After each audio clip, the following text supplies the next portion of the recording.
నమస్తే, నా పేరు ప్రశాంతి. వై న్యూస్ కు స్వాగతం. ఆయన పురుడు పోసిన కాలేజ్ అదే. ఎన్టీఆర్ కేబినెట్ లో పాలిటెక్నికల్ మంత్రి హోదాలో తన రాజకీయ పుట్టిల్లు నర్సీపట్నంలో చింతకాయల అయ్యన్న పాత్రుడు ప్రభుత్వ పాలిటెక్నిక్ కాలేజ్ని స్థాపించారు.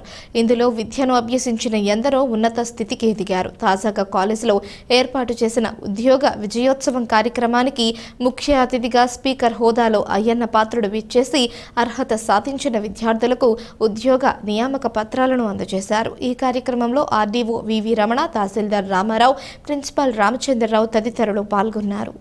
అంతకంటే ఏముంటుంది, మాకు కావాల్సింది ఏముంటుంది. మన డిగ్రీ కాలేజీలో ఇంతమంది కుటుంబాలు చదువుకున్నారు, ఇంతమంది ప్లేస్మెంట్స్ వచ్చాయి, ఈ కుటుంబాలు బాగుపడ్డాయంటే అంతకంటే ఆనందం నాకు ఎందుకంటే ఏముండదు.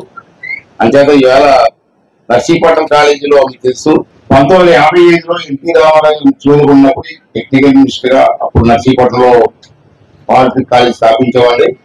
86లో గుర్తింపు పొందిన 2 కోర్సులు డిప్లొమా ఈసీఈ మరియు మెకానికల్ ఇంజనీరింగ్ అది పెట్టడం జరిగింది. ఇప్పుడు క్లాస్ రూమ్స్ కూడా అంటే అప్పుడు సరిపడ్డ క్లాస్ రూమ్స్ మనం పట్టుకున్నాం. ఈ సైట్లు కూడా చాలా మంది నాయకులు మాట్లాడుతూ ఉంటారు, గవర్నమెంట్ భూములను ఆక్రమించుకున్నారు. 14 ఎకరాల ల్యాండ్ ఇది. మా తాతయ్య గారు అంటే మా మదర్ ఫాదర్ది ల్యాండ్. అతను ఎక్సెస్ ల్యాండ్ గా వచ్చి డిక్లేర్ చేశారు. ఎక్సెస్ ల్యాండ్ డిక్లేర్ చేసి ఒకటే కండిషన్ పెట్టారు, నేను ఎక్సెస్ ల్యాండ్ ఇచ్చేస్తాను గవర్నమెంట్ కి, కానీ 14 ఎకరాలు కూడా ఏదైనా ఎడ్యుకేషన్ ఇన్స్టిట్యూట్స్ ఇస్తేనే ఇస్తానని చెప్పుకుంటారు. పేదవాళ్ళకి ఇళ్ల పట్టాలు ఇచ్చి హౌసింగ్ కడదామనుకున్నారు, కానీ నేను ఒప్పుకోలేదు. మా తాతయ్య గారి కోరిక ఏంటంటే ఇక్కడ ఎడ్యుకేషన్ ఇన్స్టిట్యూట్స్ కావాలా, అంటే పాలిటెక్నిక్ కాలేజ్ శాంక్షన్ చేస్తాను, ఇక్కడ పాలిటెక్నిక్ కాలేజ్ పెట్టండి, అలాగే పెట్టుకోండి అంటే ఓకే అన్నారు కలెక్టర్ గారు. ఆ విధంగా అక్కడ ల్యాండ్ ఇవ్వడం, సిటీ టౌన్ కు దగ్గరగా ల్యాండ్ ఇవ్వడం, ఇక్కడ ఈ కన్స్ట్రక్షన్ చేయడం జరిగింది. చాలా ఆనందంగా ఉందని చెప్పి మనం చేస్తున్నాను. మార్నింగ్ పెట్టాను నేను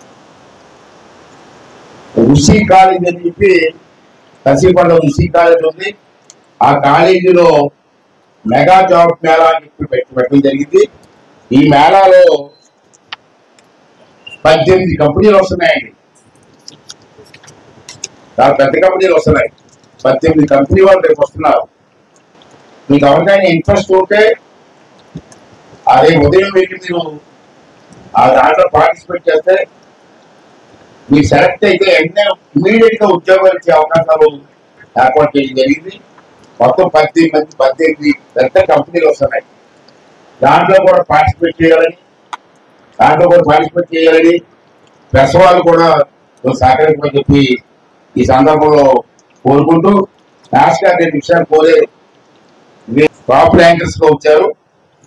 మెకానికల్ బ్రాంచ్ నుంచి 39 మంది, మైనింగ్ బ్రాంచ్ నుంచి 6, మొత్తం 95 మంది విద్యార్థులు ఉద్యోగ అవకాశాలు దొరికాయి. అది ఈసీ బ్రాంచ్ నుంచి 50 మంది. అంటే చదవడం కాదు ముఖ్యం, చదివిన తర్వాత వారికి ప్లేస్మెంట్ జరిగితే ఆ తల్లిదండ్రులు ఎంత ఆనందం పడతారని ఇక్కడ ముఖ్యమైన విషయం చెప్పి సందర్భంలో మీ అందరికీ మనం చేస్తూ